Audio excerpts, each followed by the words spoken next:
Alex, can they hear me? Yeah. Oh, finally.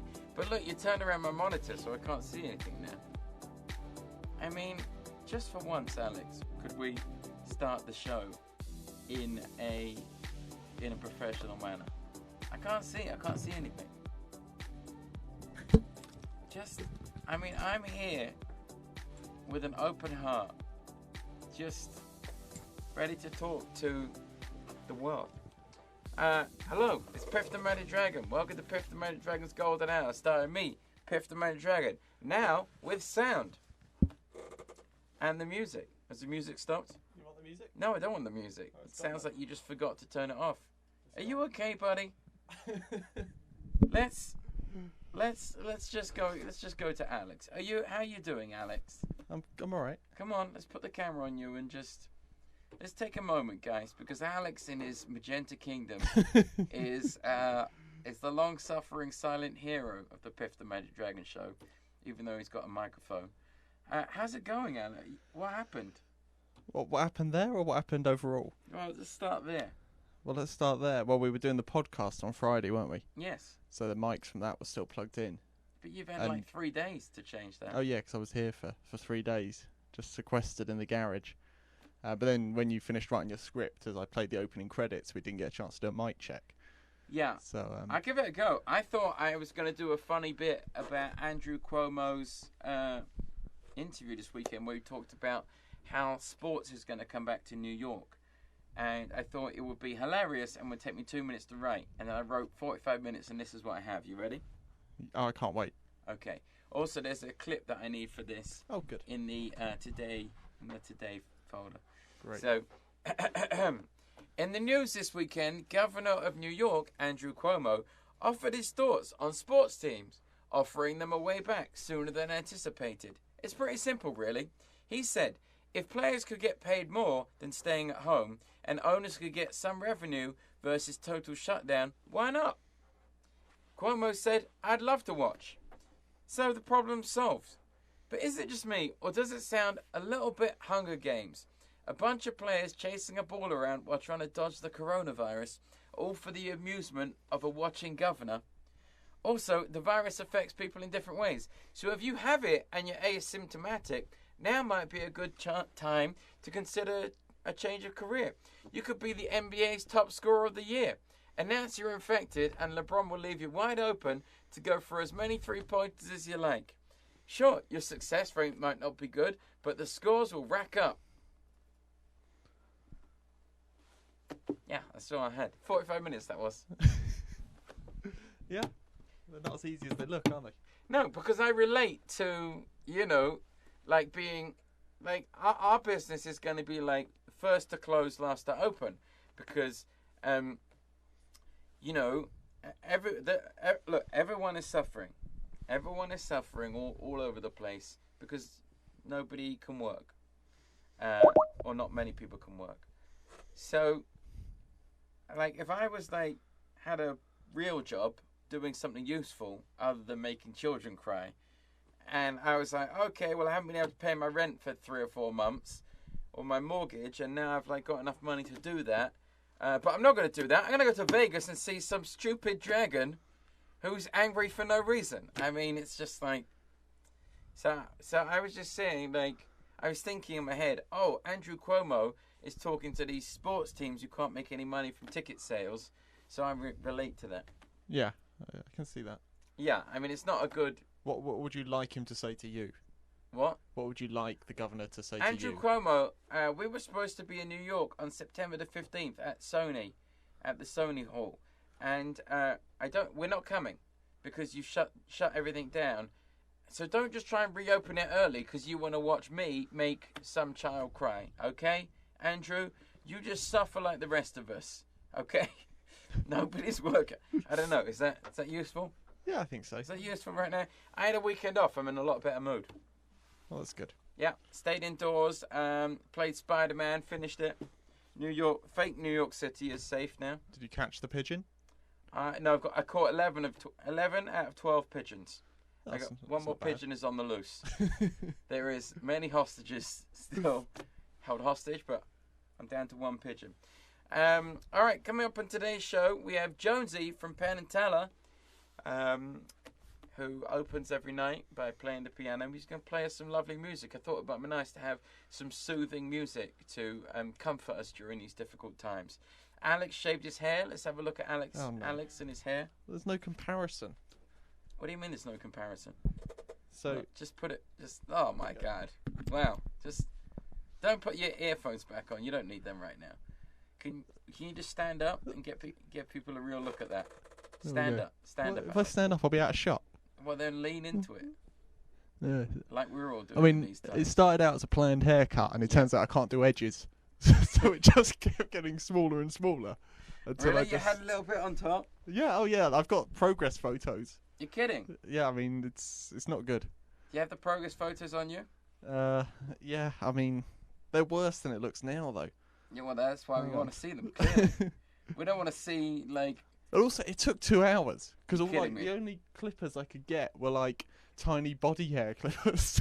So it took such a long time. Jake gave me a little trim with some dog clippers. Am I just going to show this to the camera? That's probably the way to do it, isn't it?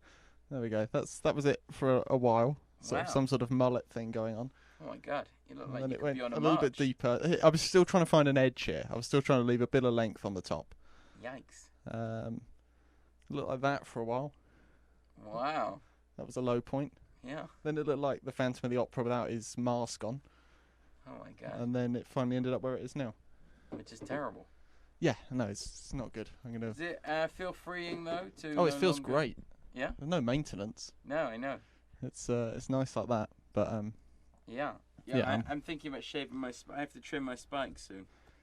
that would be a nice thing to do on the 5 o'clock show, maybe. Yeah, maybe. We're going to change the way we do this. We're going to keep doing this morning show because it's manageable, even though it doesn't seem to be today. But usually it's last week it was pretty manageable, wasn't it? Yeah, it's nice having guests on as well. Yeah, Listeners, I got to clean my viewers. desk. There's stuff all over my desk.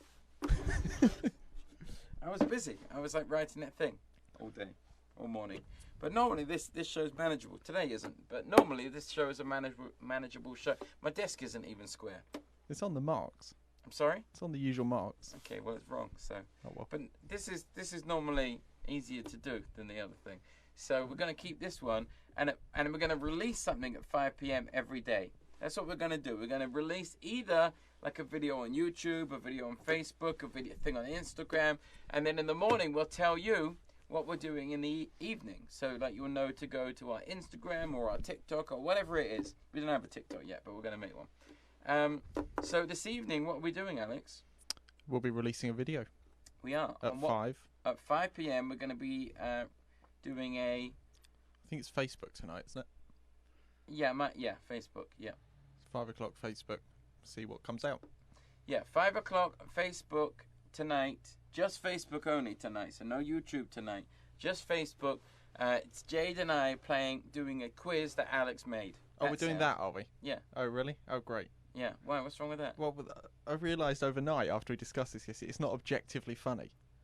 It's only funny if, like, you know me, basically.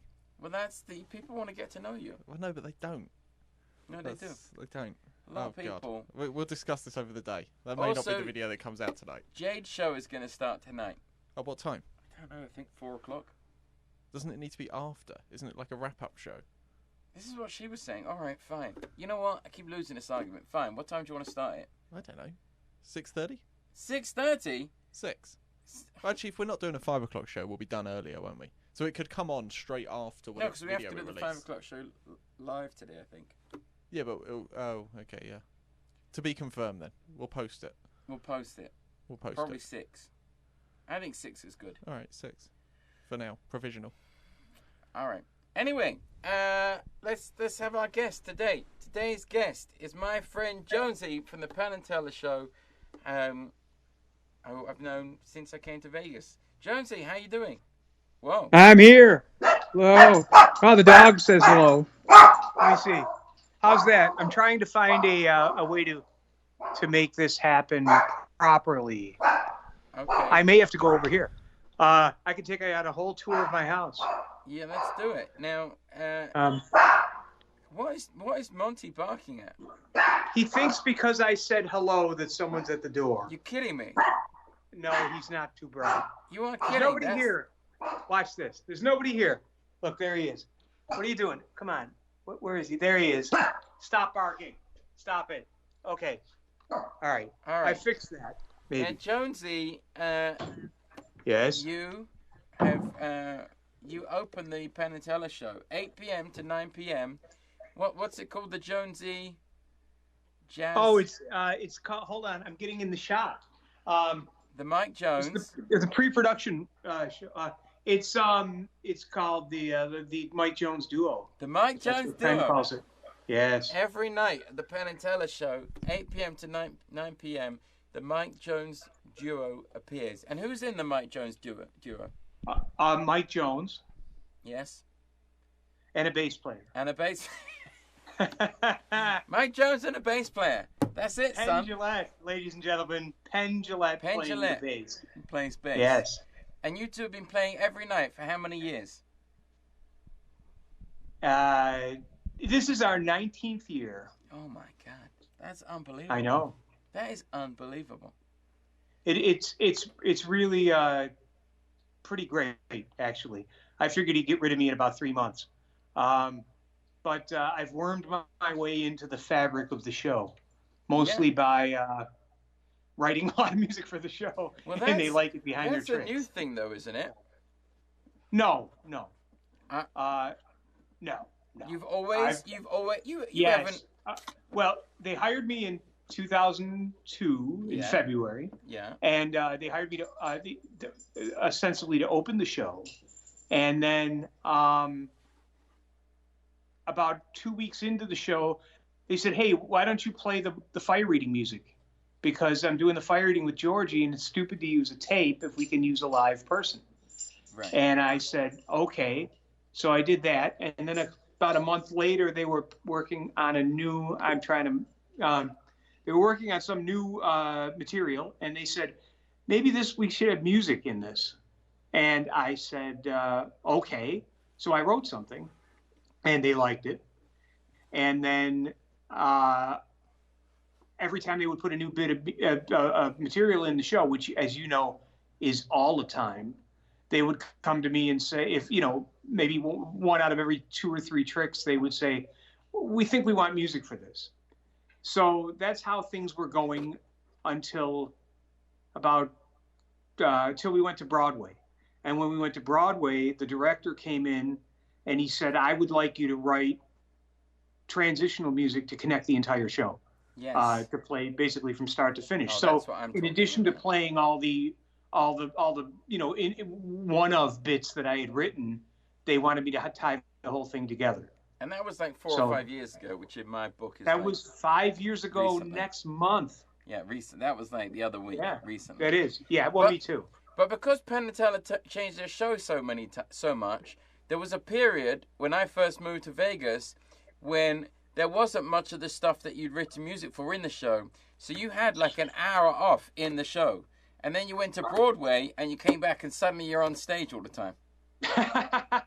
Well, I don't think I ever had an hour off, but I did. There were times that I had a good 30, 35 minutes off. I would come out, I'd play the opening of the show, and I'd play maybe the second bit in the show, and then wouldn't be out until the 10th bit. Yeah. But you play jazz before the show. I do. Improvised jazz? Don't yes, sigh like that. What are you saying? Well, because it's what jazz is. Oh God, this is Jonesy. You just started. Listen, we'll need about a half an hour. You just started 3 sentences. And you started the first one, you were like, no, he's not going to understand that. The second sentence you started and went, no, he's just not smart enough for that. The third sentence, you went, I'm giving up on that before it even forms in my face. None of those things are true. Oh, my God. I don't understand jazz, Jonesy. I don't get it. Well, I'm going to explain it to you very quickly. You're going to explain jazz to me? Yes. I'm ready to learn. Jazz to everyone that cares, I care. Okay. So when you take a song, a standard American song or any song, basically, like let's say I don't know, but not for me. Name any song. Just give us an example. But not for me. Is that a song? Is it okay? Yes. You name a song. Name an old song that you like. I don't know. From what period? From the like the 40s or 50s, 30s, God. 40s, 50s, 20s, 30s, 40s, 50s, 60s. Stormy Weather. I know what that Stormy Weather. Perfect. Yes. So what a jazz musician will do Yes. is he'll play the melody and the chords of that song. Okay. And then he will make up new melodies for those same chords. That's what improvisation is, basically. Right. So when Penn and I are playing all those songs before the show, they are all old, what they call standard American songs from the standard Great American Songbook. Is it an actual songbook? Well, there's not one, but yes, as a whole, it's considered the canon of American popular music. Is there at starting least a list with Irving Berlin somewhere? and going? Is this like a publicly available list? If you Google American standards, Wikipedia will give you a list of probably 1,000 songs or so. Okay. But so you have 1,000. So you and Penn have 1,000 songs to start with. Well, that's an exaggeration.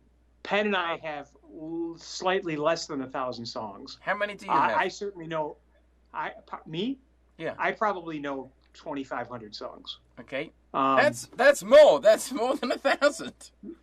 Well, yeah, but I said if you go to Wikipedia and look for a list, there will be probably about 1,000 popular titles. I don't really know, but it's everything written from Irving Berlin to the Beatles. You know, What, stops at the Beatles? Well, sort of, because they weren't even American; they were slimy Brits. No, what happened was, in the late 1950s, early 1960s, with the Beatles and Bob Dylan are the main cause of this.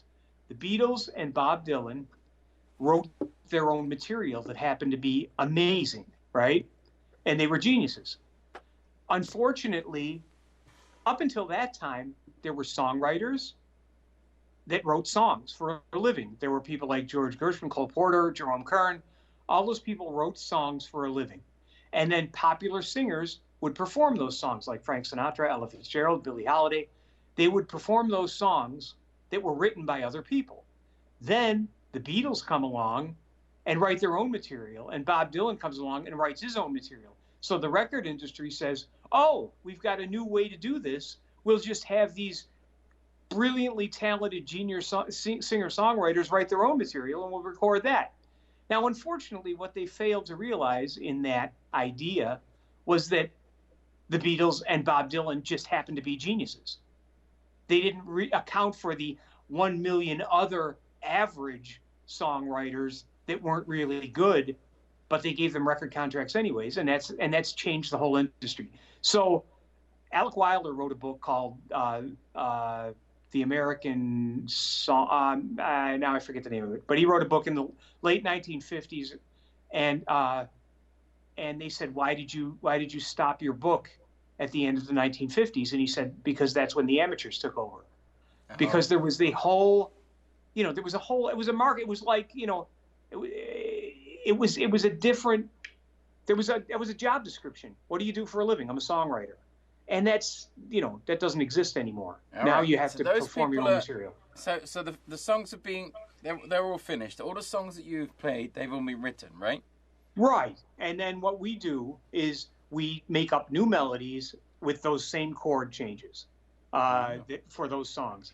Now, as I won't get into part 3 of my discussion. No, what's part 3? Listen, that skips ahead to Jonesy. But now we've got nothing else to do. We're here to learn. I'm here to understand jazz. Because let me tell you this: I'm learning Bob Dylan. All right, I've listened to Modern Times 9 times, so I'm pretty modern when it comes to Dylan. Okay, you are. I basically understand Dylan now. So now I'm gonna turn my sharp intellect to improvisational jazz. Okay. Well, if we move past the style, Penn and I play mostly what's considered bebop, which is when jazz came around. A very quick history. Jazz was I can't really say invented, but it became popular in the late teens and early 1920s, and the epitome of one of the greatest jazz musicians that ever lived was Louis Armstrong, and he played a more Dixieland traditional style of jazz. Dixieland was the name that they gave to the music. There was a really solid 4 beats to the measure, not sort of an offshoot of ragtime almost. What's ragtime? I don't understand any of this. Oh my goodness! I'm trying to learn, Jonesy. All right. Well, I need you to hold my little tiny dragon paw as you guide me through this. I would love to. Just hold my little paw. Just hold my paw. So, Alex, did you ever hear of Scott Joplin? I like that. Scott Joplin. Yeah. Did he make chopsticks? Yes. No. He wrote ragtime music. It became a popular parlor music. And back in the turn of the previous century to this last century, so the 1800s, most American homes had a piano in them because that's what everybody did. They played the piano for entertainment because there was no Wi-Fi. And there wasn't much cable even.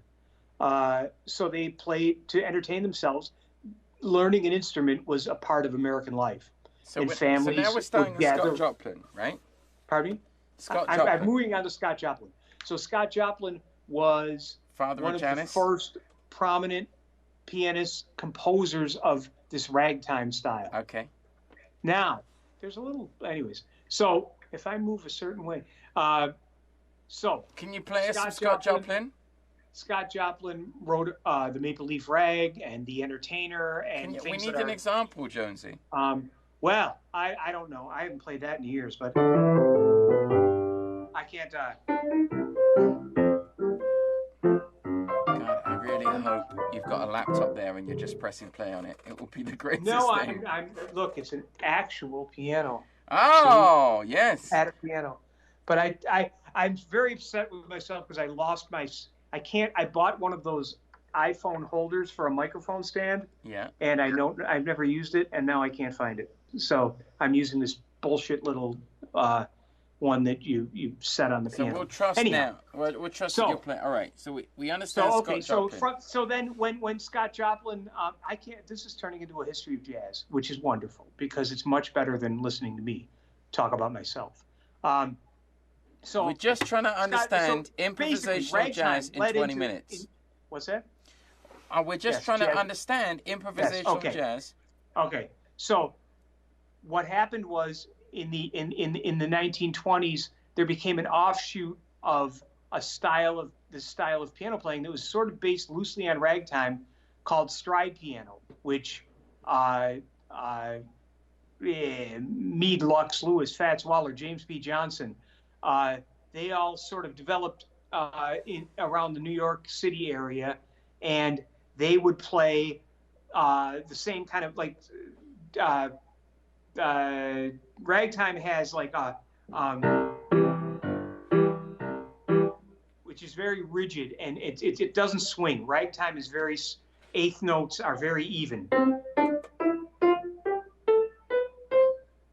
Why are we showing the desktop now? I don't know. That's not me. I don't even have a computer. Oh, now we've got someone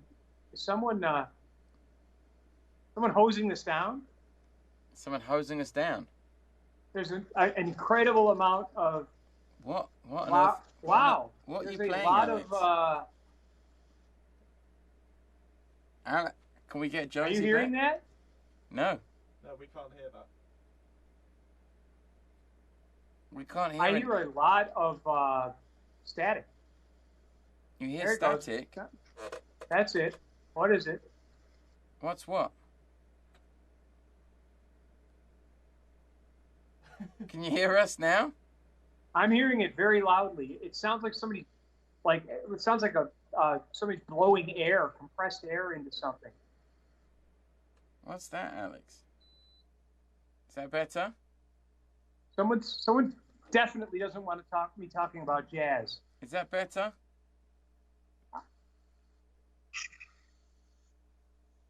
Can you hear us? This is very strange. I can no longer hear you. Oh, just hang up and call back. We're going to hang up and call you back. Call me back. We're going to hang up. Okay. Remember, coming up on the show today, 5 p.m., Jade and I, we're going to play Alex's game show, 5 p.m., only on Facebook, not on YouTube. Also, after that, we're going to have the wrap-up show starring Jade, where she's going to talk about things that have happened on the show. Yeah,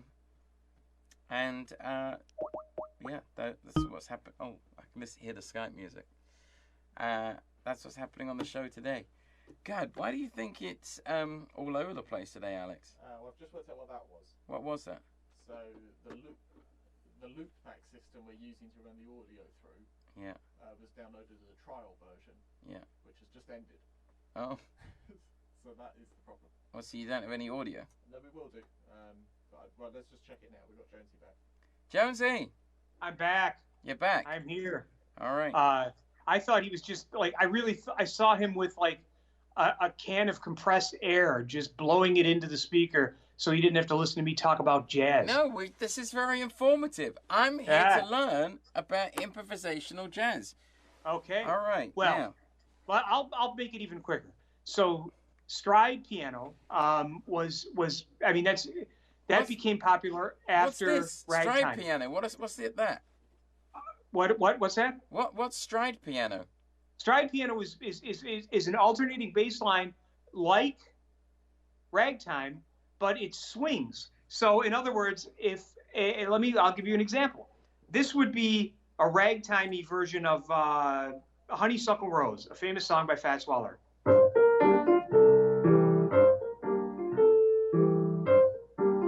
Right? It's very non-swinging. Okay, now, I understand Fats that. Waller right. with stride piano would play it like.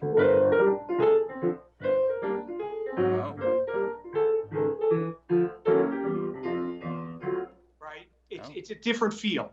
And then that was in the late 1920s, early 1930s. Then at the same time that was happening, swing music developed, which is that idea that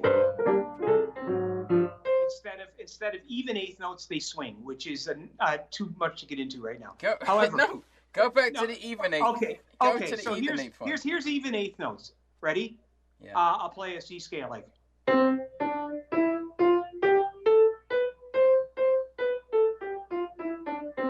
Now to swing that would be. See what I mean? Okay. It's just a different feel for the music.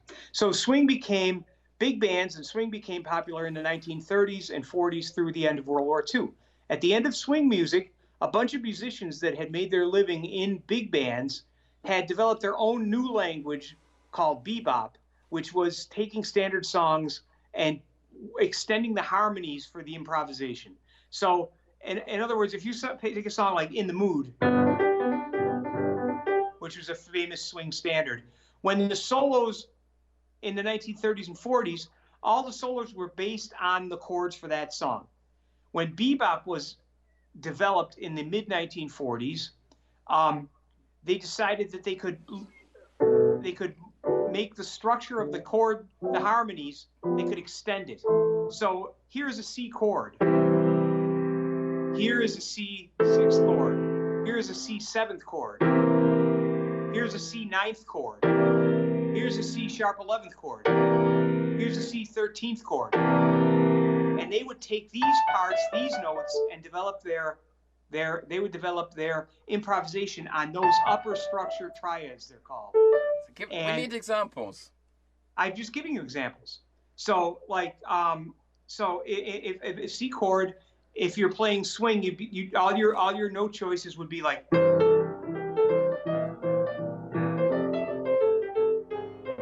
What song is this? If you're playing bebop, your note choices would be like.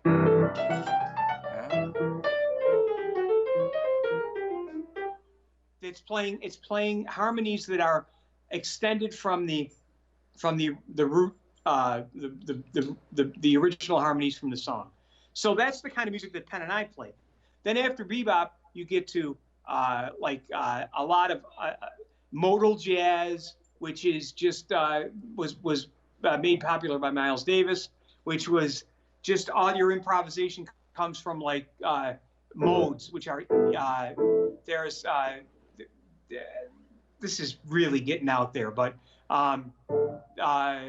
Miles Davis worked with modal jazz and modern jazz, which came about with Ornette Coleman and people in the early 1960s, late 1950s, early 1960s. So how do we understand modal jazz?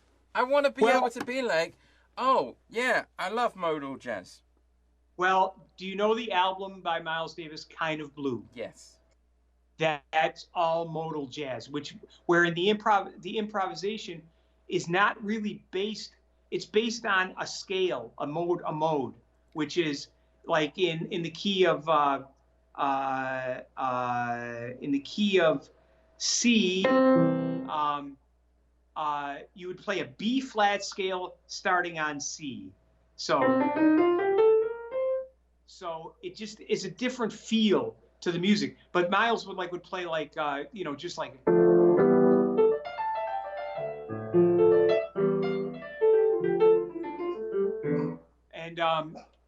And that's and then anyways, as the 60s. But wait. My question, like, do you find yourself humming modal jazz? No. Why? Well, I just don't hum. Wait, but I'm like, like when I listen to a song and then it gets in my head and I'm like humming that all day. Do you get that with this modern jazz? Because that's the bit that I don't understand it. Well, there's really, I mean, when you get to really like what I would call really modern jazz, it becomes, for me, I mean, geniuses are doing it. I just don't know who they are off the top of my head. But I would go to see like these modern jazz musicians when I would be at Berkeley, and I understand what they're doing intellectually, but there's no reason to do it for my ear. There's a lot of it becomes an exercise in showing how smart you are sometimes, as opposed to musicality. I like music. So give us an example of musicality versus how smart Jonesy is. I'm not smart, but I mean, you can take somebody like Cecil Taylor, and it's beyond me, because it really sounds like this.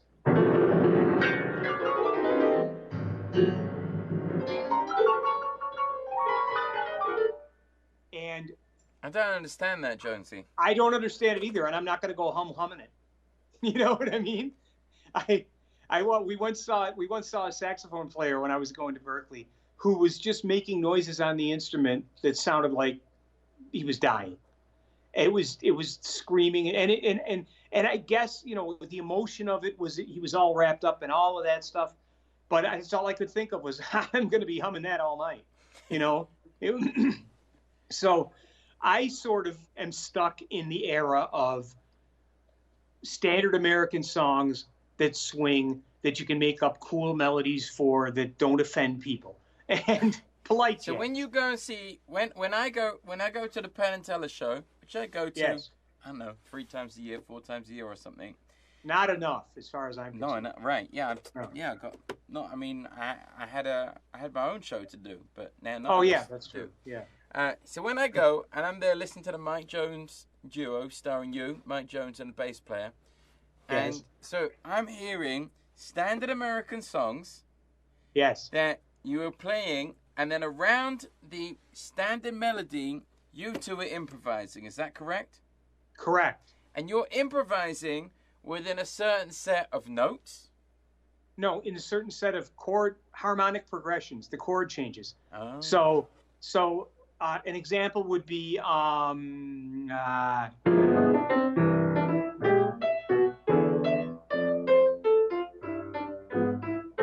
the original song. So we play the original song through once, yeah. And then I'll play like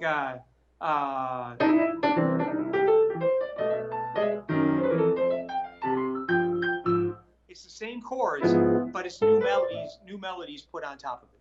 Oh, I'm starting to understand. All right. Good. So can you just give us a quick example? Name some famous songs that I might know. Remember, I don't know anything. Oh, let's see. This is hard.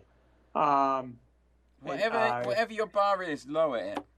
Think of like a song. Did you ever hear Ella Fitzgerald, or did you ever hear? Yes. Can you name a song by her that you like? I know Cole Porter songs. What? Oh, well. Okay. Let's do Night and Day. Okay. All right. So you want me to play? I'll give you a little example of how we would play it. So. Okay. Here we go.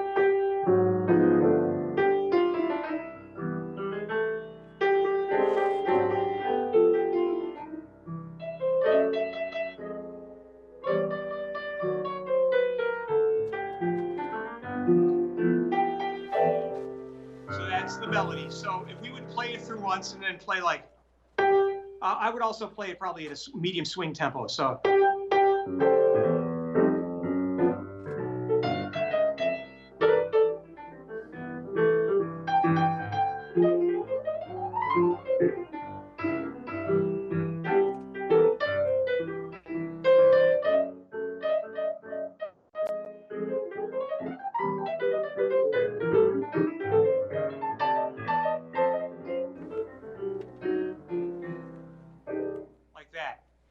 I love it. So you can hear the chords are the same. It's just a totally different melody. And that's what jazz is. I understand that. Okay, so now I understand it, then I'm ready to learn how to do it. Okay? Okay, so, you need about a week. Okay, great. Spare time. All right, I've got a piano. Oh, nice. Well, you're already right there on the G for Night and Day. Yeah, I'm on a G. How did you know that? Yeah. I just lucky, I guess. Let's play guess the note. E. It is. Oh my God. Oh, C sharp. Yes. Hey. I don't know that. Just changed screens on Alex's. Well, it's probably for the best. Never a good idea. Probably for the best. Wow, is that actually polyphonic? You can play more than one note? Yeah. Nice. Wow, now, I gotta give can I back you up on one of these songs? Sure. How do I do that? Just back me up on an ending. So look at your keyboard. Yeah. And you see where the C is there? I can't. No. Yep. Yeah. So now play the next note up. That one, and then and I'll play that one, and then go up 2.5 notes. That's it, and then, well, just play. I want you to play all three of them at the same time. Or so those two, and then there's an A above that F sharp. So that the second note is an F. Yep. So play those three. 3. Yeah. D. Yep. So F sharp and A. Yes, it's a D triad. Okay. So I'll go then play it. No, that sounds wrong. No, it sounds right. Okay. See? Let's do it again. You ready? Okay.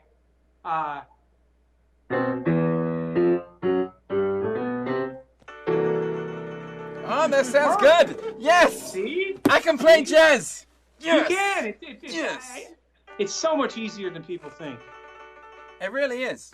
Yes. It's not like magic. Magic's hard. I mean, you know this. Right. But music. It takes practice. Yeah. All right. Now listen. So one time Yes. you played Caravan. Can you give us? Yes. Can you give us like the regular melody of Caravan, just quickly? Sure. Yep.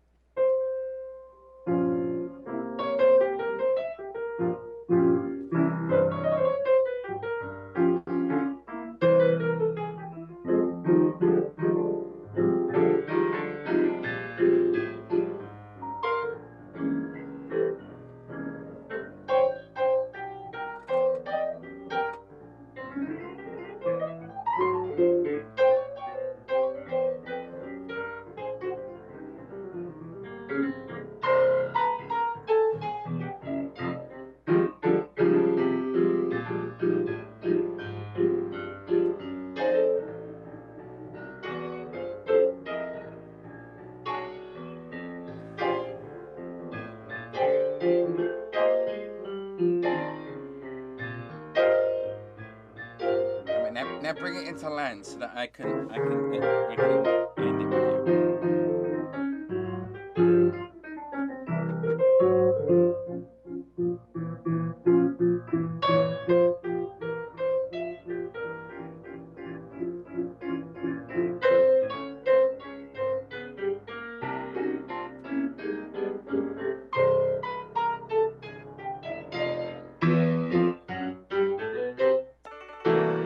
Yes! Yes! That ending works for anything. All right, now, that's a very hard song to play, isn't it? Well, at the tempo I play it at, it's stupidly hard because there's no reason to play it at the tempo I play it at. Because what you were playing was the regular tempo. Yes. And then just before the show starts, you start playing it insanely quicker. Yes. Okay. Now, when I was at Penn and Friends, yes, which was a show that me, you, Penn, and Matt King did over, and Jade did over Christmas this year because Teller was having his back operated on. And sometimes we would be like, "Oh right, we're gonna start the show," and then I'd be like, "Oh no, wait, Mr. Piffles is on fire," and they'd have to fire extinguish him out before the show could start. So somebody would say, "Hey Jonesy, can you just fill for 17 minutes? We've got to put the dog out." And you told me that one night you started playing Caravan at your crazy tempo, and then they were like, "Hey Jonesy, we just need you to fill it." How long did you end up playing Caravan for? I forget. It was definitely over 15 minutes. Oh my god! It was probably around 17 minutes. Did you have cramp in your fingers? I was getting a little bit palsy. A touch of. I mean, my hands were like a little bit like this. It was like, because I start playing that tempo. Well, I've changed it up because I've gotten older and wiser. But I used to start the last song at 5 minutes to 9, and we always go up on time, except for the 1 or 2 times in 18 years that we haven't. Occasionally we plus go up, the extra times when you had Piff the Magic Dragon on board, and then it was no. But I mean, occasionally we'll go up 15 minutes. I mean, 30 or 40 seconds or a minute, and at that tempo, even a minute is starting to wear. So what I wisely just started doing a few years ago was instead of starting it at that tempo and playing the entire thing, I started out at the regular tempo. Then I speeded up for the second song. It's actually a medley of Duke Ellington songs. It's Caravan, Sea Jam Blues, Perdido, and if we are going up a little late, I'll go into Take the A Train and then finish up with these blistering rendition of Caravan. But back in those days, I started Caravan at the insane tempo of that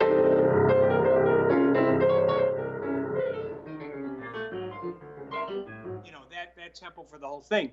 And it was, so I had been playing for 5 minutes already when we weren't starting. So then it was like, well, now I'm going to see just how long I can go. And actually Robbie came up to me and kneeled down next to me while I was playing and said, "There's a problem at the box office. We're going up late." And instead of surrendering, I said, "I'm going to see how long I can do this." And it was probably 12 minutes, maybe 14 minutes after 9 when we finally started. So I had been playing it for like 17 or 19 minutes. And actually Penn brought attention to it when he came out, saying, that was ridiculous or something. So, but I'll never do that again. Well, I have one last request. Yes. We've got about 19 minutes to fill. Oh, sure. No, but how about you play us out with that medley you just talked about? Can you do that? I could try. It's awfully early in the morning for me to actually play the piano, but I'll see what I can do. Hey, maybe I can give a better angle where you guys could see. Yeah, I want to see the keys. That'd be great. I know. I got to figure that out. I wonder if I can. Now, if I hold it here, I'm like, I can't really do anything. Let me, I have an idea. Let's try this. By the way, that art on the wall is Teller's dad's, isn't it? No. But I do have much of Teller's dad's stuff, but it's all upstairs. No. But this is these are jazz festival posters. I thought that one from Oscar Peterson is very rare from the 1960s. And then let me get out of the way. And then the one. What happened we've gone again? back to the desktop. Wait, Oh, hang here on, we comes got the the noise again. desktop. Wait, I'm gonna play Here some comes the music. noise again.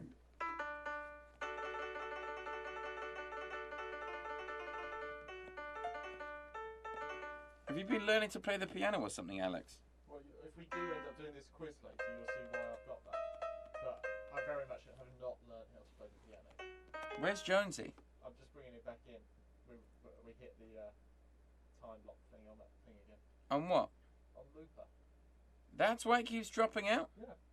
Oh my God, Jonesy, we haven't paid for some software that we need, which is why it keeps dropping out. Getting it back. Oh, he's not there? I like this. This is why you need Jonesy in the show, so that you can end the show in glory. It seems as though I'm back. we get We're about back. 20 minutes. I'm back. We're back.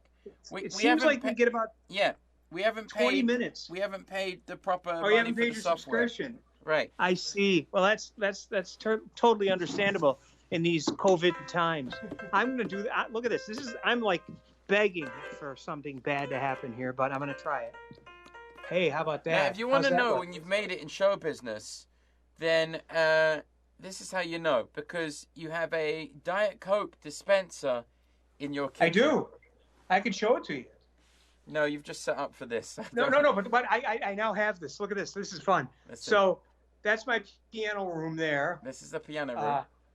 I have a 9-foot concert grand piano.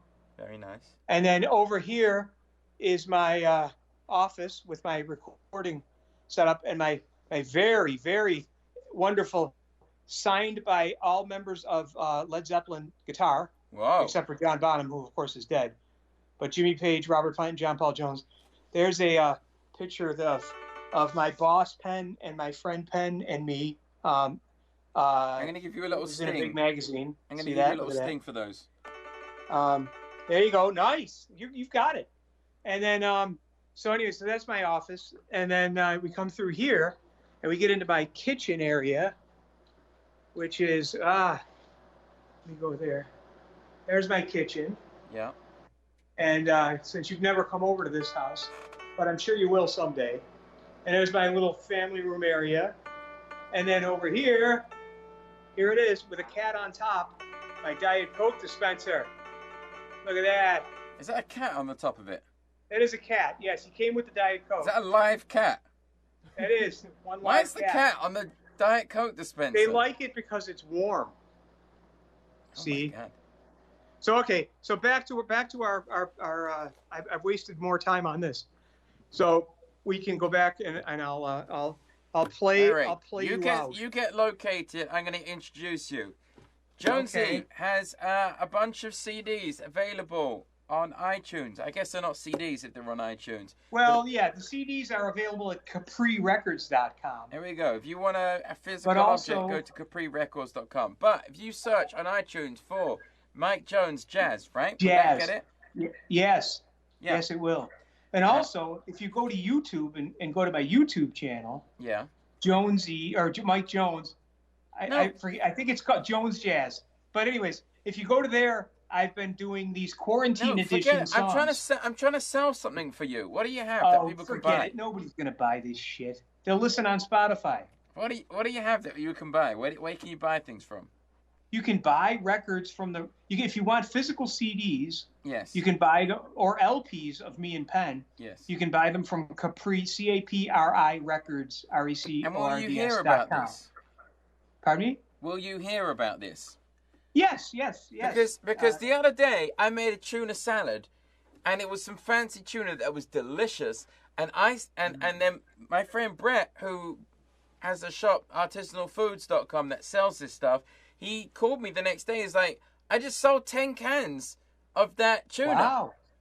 Wow. Because You know somebody what's watched funny? the show. I'm going to make myself a tuna salad sandwich for lunch today. I've just been thinking yesterday that I want one, and I didn't know why. There was But now I nothing do. like this tuna. This tuna was a game changer. Oh, It was like the well, belly of a tuna. I don't really Oh, understand. nice. I'm just all right. Nice. Go to CapriRecords.com. Is that right? Yes, please. How do you spell it? And you can CAPRIRECORDS. PiffSwag.com. Okay.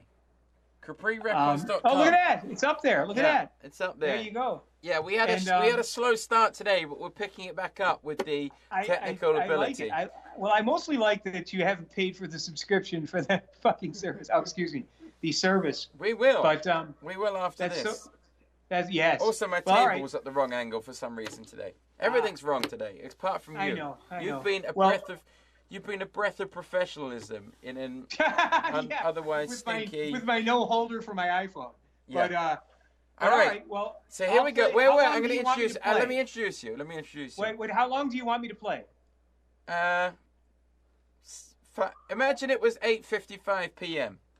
Oh, Jesus. All right. Okay. All right. It's awfully early for this. And I'm on the bill. No, I'm not on the bill. You're dealing with Penn Teller. They're professional. They're going to start 9 o'clock on the dot. Okay. Robbie's not going to come out and say anything. Right. So here we go. Good. Ladies and gentlemen, Mike Jones.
ladies and gentlemen, Penn and Teller. Yeah. Oh, it's so good. It's so good. I miss you, Jonesy. That was so awful and sloppy, and I feel bad, but it's all I can do at 11 o'clock in the morning, having not warmed up. Well, thank you. Thank you for doing that. It was like being back in the room. Anyhow, well, that was that. No, I can't wait until I can actually do that again for real. Well, the days are coming. Just speak to Governor Cuomo. Governor Cuomo, yes. He'll make you do it for no money. He canceled you in New York, but it was for the right reasons. Yes, it was everything is for the right reasons. Now, they haven't proven it. This came from a bat, right? They think it didn't have anything to do with coming from a dragon, though. No. Okay. It came from a bat in a dragon costume. Okay. Was doing a version. You want to wrap this up, and I don't blame you. There was a Chinese dragon who had a bat in a dragon outfit. Exactly. They were slaughtering dragon meat. They were. And so I think that you've heard enough out of me. Yeah, but I can't thank you enough. It was wonderful to see you. I miss you. I can't thank you enough. So that's awkward. And I miss Jade, and I miss Mr. Piffles. Yes. And hopefully, I think that against all common sense, we'll be open again soon, sooner than anyone thinks is prudent. Probably so. Thanks, Jonesy. All right, thank you. Soon, buddy. Thanks, Piff. Bye-bye. All right, bye-bye. Go to CapriRecords.com. Buy Jonesy's music. It's fantastic. There's a album called The Show Before the Show, and that was in my little dragon car for like 6 months. So mainly because I can't work out how to use a CD player in it, but I enjoyed it. I enjoyed it because it was stuck in there. CapriRecords.com. We'll be with you at 5 p.m. tonight on Facebook only, son. And then Jade will be either before or after with the wrap-up show or whatever she's going to call it. She doesn't like Jade o'clock. We'll see you tonight. Dragon!